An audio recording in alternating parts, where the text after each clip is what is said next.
Assalamualaikum warahmatullahi wabarakatuh. Perkenalkan, nama saya Nera Foto Hasana, NIM H4419005. Nah, di sini saya akan mempresentasikan mengenai analisis kelembagaan pada pengelolaan hutan mangrove di Kecamatan Muara Gembong. Nah, berikut merupakan latar belakang yang saya ambil, bahwa hutan mangrove ini memiliki peranan penting dalam mengatasi pencemaran lingkungan, namun mengalami penurunan luasan hutan mangrove di setiap negara. Nah, luasan lahan mangrove di Kecamatan Muara Gembong pada tahun 2009, yaitu seluas 708,6 hektar, menjadi 985,85 hektar di tahun 2019. Namun kondisi tutupan pohon kanopi ini mengalami penurunan sekitar 6%. Kemudian terdapat 20 pengelolaan ekosistem mangrove di Teluk Jakarta, sehingga adanya konflik, masyarakat ini menjadi key player, sehingga pengelolaan hutan mangrove kurang bersinergi. Oleh karena itu dibutuhkan suatu konsep pengelolaan yang bersifat adaptive management.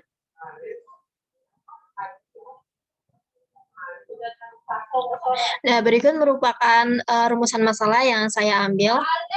Yang pertama, bagaimana sih permasalahan umum pengelolaan hutan mangrove di Muara Gembong?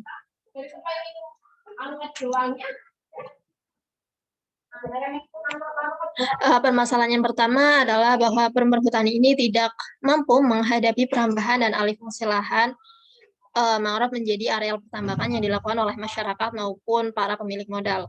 Masalah yang kedua, bahwa adanya keinginan peningkatan insentif dalam memanfaatkan mengakibatkan terjadinya perubahan hak kepemilikan dari milik negara menjadi kepemilikan individu. Masalah yang terakhir adalah tingkat ketergantungan masyarakat ini masih tinggi terhadap kawasan mangrove. Kemudian bagaimana sih identifikasi atribut-atribut kelembagaan pengelolaan hutan mangrove di Kecamatan Muara Gembong? Nah, faktor eksogen pengelolaan hutan mangrove, bahwa kondisi fisik dan biofisik hutan mangrove ini telah berubah menjadi tambak dengan tutupan mangrove sebesar 6,51% dari total kawasan hutan. Nah, selain itu, keanekaragaman flora dan fauna ini juga mengalami penurunan. Nah, kemudian persepsi masyarakat. Persepsi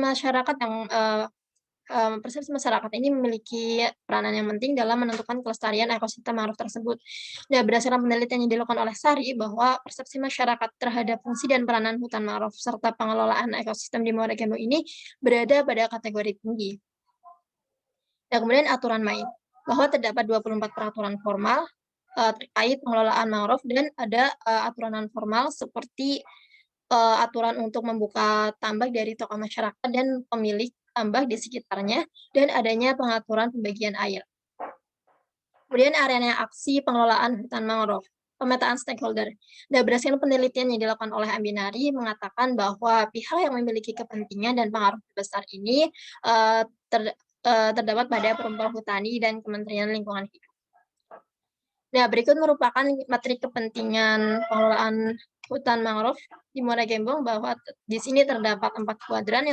Yang pertama, kuadran 1 yaitu subjek, kemudian key player, keyword, dan konteks sektor. Dan situasi aksi, bahwa kondisi awal hutan mangrove di Muara Gembong ini mengalami kerusakan. Sebagian besar ini telah berubah menjadi tambak, sehingga fungsi lindungnya sudah tidak berjalan akibat tekanan kebutuhan lahan untuk perumahan dan tambak. Nah, kemudian terdapat penyimpangan hak di hutan mangrove Muara Gembong, di mana dalam kondisi masyarakat ini telah membuka lahan untuk dijadikan usaha pertambakan, bahkan melakukan transaksi sewa menyewa dan jual beli lahan tanpa seizin dari perhutani. Nah, kemudian pengelolaan hutan mangrove secara co-management. Nah, berdasarkan hierarki co-management sebagaimana dikemukakan oleh Niki Chulu, bahwa tingkat co-management yang paling sesuai yang diterapkan di pengelolaan hutan mangrove di Muara Gembong ini yaitu kategori konsultatif. Nah, berdasarkan tingkat partisipasi, bahwa pengelolaan hutan mangrove di Muara Gembong ini selama ini dilaksanakan secara non partisipasi.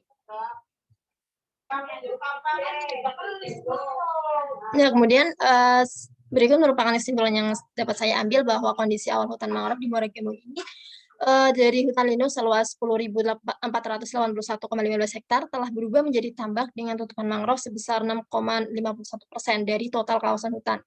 Dan selain itu, keanekaragaman flora dan fauna juga mengalami penurunan. Dan masyarakat Muara Gembong memiliki karakteristik yang berbeda, sehingga masyarakat Morecambe dari berbagai tingkat pendidikan, mata pencarian, maupun tingkat pendapatan ini memahami, terkait status, kondisi, dan fungsi kawasan hutan mangrove saat ini. Nah, kemudian permasalahan terkait property right ini juga masih terjadi di hutan mangrove Morecambe, di mana masyarakat hanya memiliki hak pengelolaan justru, memiliki hak pengalihan. Nah, kemudian saran yang dapat saya, berikan yaitu bahwa komanajemen di Morecambe ini perlu dilaksanakan forum perhutani dengan melibatkan berbagai masyarakat dalam penyempurnaan kegiatan PHBM, sehingga dapat, lebih mengakomodir berbagai, kepentingan masyarakat.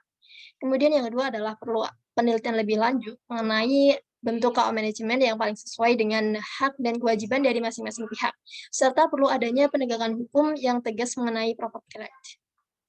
Nah, berikut merupakan daftar pustaka yang, saya ambil.